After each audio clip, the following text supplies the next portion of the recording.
हाँ जी, देखिए दांतों के विभिन्न प्रकारों की यदि बात करें तो हमारा पहला दांत है जो प्रकार है वो आता है इंसाइजर। कौन से? इंसाइजर। इंसाइजर को हिंदी में हम बोलते हैं कर्तनक। कर्तनक दांत। इंसाइजर के बाद में दूसरे प्रकार हमारे आता है कैनाइन। क्या प्रकार है? कैनाइन। और कैनाइन को हिंदी में बोलते हैं हम रदनक। क्या बोलते हैं? रदनक। अगला प्रकार है प्रीमोलर। क्या है? प्रीमोलर। और लास्ट में चौथा है मोलर। प्रीमोलर जो है उसे क्या बोलते हैं हम? अगर चयवर्णक। हिंदी में यदि पढ़ना चाहे तो क्या बोलेंगे इसे? अगर चयवर्णक दांत। और ये क्या हो गया? चवर्णक दांत। अब देखिए इन दांतों को हम देखें तो सबसे पहले देख लेते हैं हम एक वयस्क मनुष्य में कि वयस्क मनुष्य में दांत किस प्रकार से होंगे। इन अलग अलग दांतों को देखने से पहले हम बात करते हैं कि दांत है वो उनका सिस्टम क्या है। मनुष्य में जब प्रारंभ में जन्म लेता है तो उसके बाद में उसके दांत आते हैं 20। और कुछ प्रक्रिया के बाद हम देखते हैं कि उनके वो 20 दांत है वो गिर जाते हैं और उनके स्थान पर हमें नए दांत प्राप्त होते हैं। यानी पहले जो दांत है 20 जो आते हैं स्टार्टिंग में मनुष्य के, इन्हें बोलते हैं हम अस्थाई दांत। क्या पढ़ेंगे इन्हें? अस्थाई दांत। अस्थाई इसी कारण है क्योंकि ये एक बार गिरने के बाद में दोबारा आ जाते हैं। और जब लास्ट में वयस्क होता है मनुष्य तो उसमें 12 दांत और आते हैं और जिन्हें क्या पढ़ते हैं हम? स्थाई दांत। ये है स्थाई दांत। तो अस्थाई दांतों की संख्या कितनी? 20। और स्थाई दांतों की संख्या कितनी? 12। और टोटल मिलाकर हमारे पास में कितने हो गए फिर ये? 32 दांत। हालांकि वर्तमान में मनुष्य में 32 दांत नहीं पाए जाते, लगभग 28 ही दांत मिलते हैं। और यदि 32 मिलते हैं तो मान लीजिए कि वो क्या है? कोई पुरानी प्रजातियों से संबंधित मनुष्य ही होगा। देखिए वयस्क में यदि दांतों की बात करें तो बहुत बार होता है कि हम ये रटते ही हैं किताबों में देखकर कि हाँ प्रीमोलर दांत इतने, प्रीमोलर दांत 8, अग्र चयवर्णक दांत इतने। ये हमें रटना नहीं है। कैसे? इनका होता है सीधा सीधा ही सूत्र। कैसे गिरेंगे? देखिए सूत्र क्या है। वयस्क मनुष्य की यदि बात करें हम तो इनका सूत्र है 21-23 बटा 21-23 और गुणा किससे? 2 से। बड़ा ही सरल है। यदि ये सूत्र आपको याद रह जाता है तो इनको यहाँ पे सीधे रटने की आवश्यकता नहीं है। कैसे? ये क्या है? 2। और ये है यहाँ सबसे पहले इंसाइजर, फिर क्या है?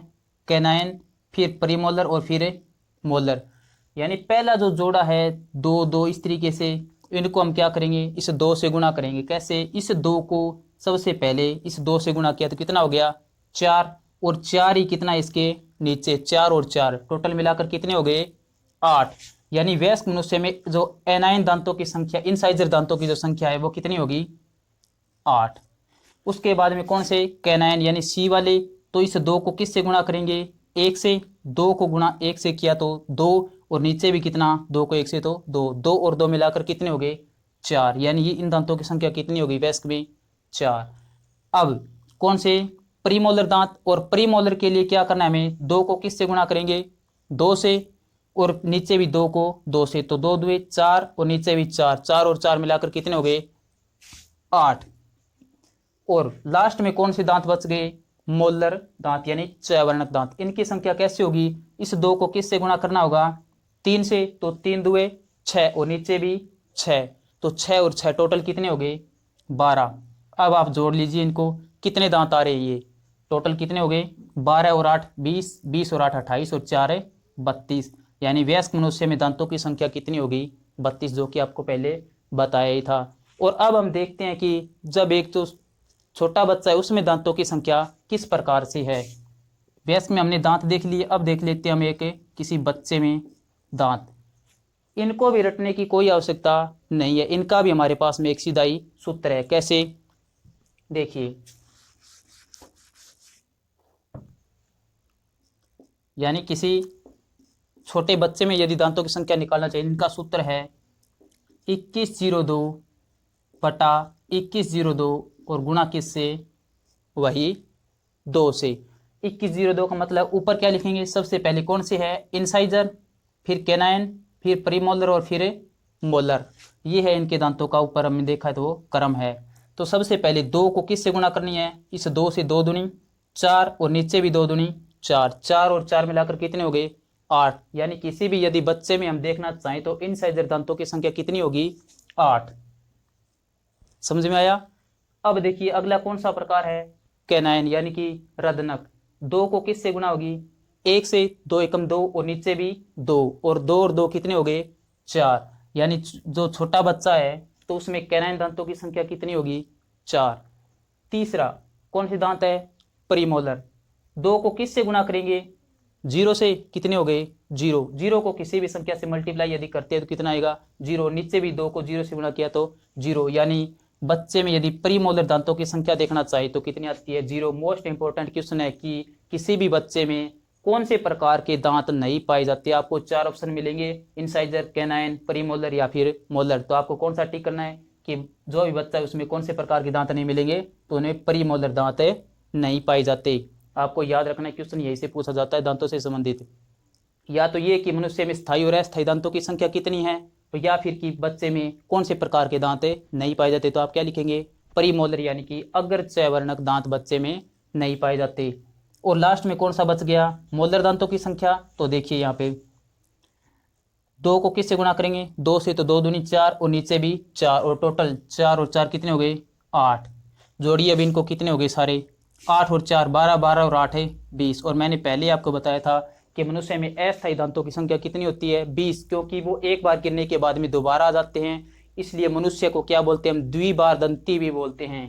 जो मनुष्य है उसे क्या बोलते हैं, द्विबारदंती, या फिर इसे गर्तदंती भी बोलते हैं, विषमदंती भी बोलते हैं।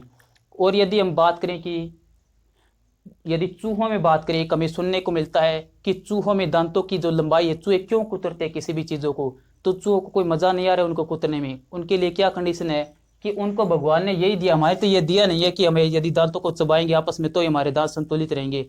चूहों में जो उनकी लंबाई है दांतों की, वो लगातार क्या होती है, वृद्धि करती रहती है। तो जैसे चूहे का बच्चा जन्म लेता है तो उसकी माँ उसे पहले सिखा देती है कि बेटा तुम्हें जहाँ भी जो भी चीज़ मिले उसे कुतरते ही रहना, क्योंकि इससे तुम्हारे दांतों का जो साइज है वो क्या रहेगा, फिक्स बना रहेगा। नहीं तो क्या होगा, ऊपर वाले दांत नीचे वालों में, वो नीचे वाले ऊपर वाले मिल जाएंगे और उसका जबड़ा बंद, वो कुछ खा ही नहीं पाएगा।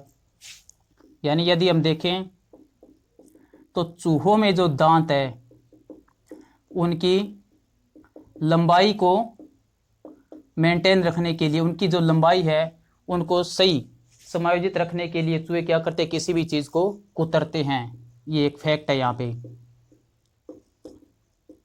लंबाई को मेंटेन रखने के लिए क्या करते हैं चूहे, किसी भी वस्तुओं को कुतरते हैं।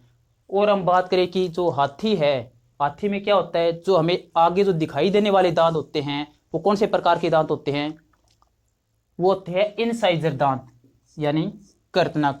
हाथी में जो आगे वाले जो 2 दांत दिखाई देते हैं हमें, जैसे हाथी दांत, जैसे चूड़ियाँ वगैरह भी बनाते हैं उनसे हाथी दांत की चूड़ियाँ आपने सुनी होगी, तो उन्हें क्या कौन से दांत होते हैं, वो हाथी में इनसाइजर यानी कि कर्तनक के दांत होते हैं। और अब हम देखते हैं यहाँ पर कि इन दांतों के कार्य क्या हैं।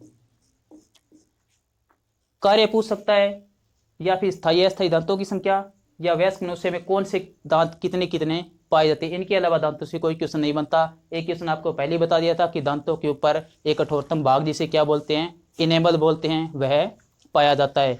और अब देखिए यहाँ पर कि इनके कार्य जो है इंसाइजर दांतों की, सबसे पहला कार्य किसका, कृंतनक यानी कि काटना। सीधा ही पता है हमें कि कृंतनक का कार्य क्या है, काटना। यानी ये भोजन, यदि हमारे मानव शरीर की बात करें तो ये भोजन के बड़े बड़े टुकड़ों को, जो आगे हमारे दांत दिखाई देते हैं ना, 4 सामने वाले और 4 नीचे 8, वही क्या करते हैं, भोजन को, टुकड़ों को, बड़े बड़े टुकड़ों को काटने का कार्य करते हैं।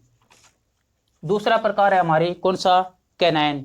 कैनाइन का मतलब है या फिर रत्नक यानी कि चीरना और फाड़ना। जैसे कि शेर होता है वो क्या करते हैं, किसी भी चीज को चीर या फाड़ते ना, तो इसी इनका कार्य क्या है, चीरना फाड़ना। तीसरा प्रकार प्रीमोलर। प्रीमोलर यानी कि अगर चयवर्णक, अगर चयवर्णक यानी कि चबाना। इनका क्या कार्य है, भोजन को चबाने का। और जो लास्ट में मोलर जो है चयवर्णक, इनका भी क्या कार्य है, समान ही है, चबाना। ठीक है जी।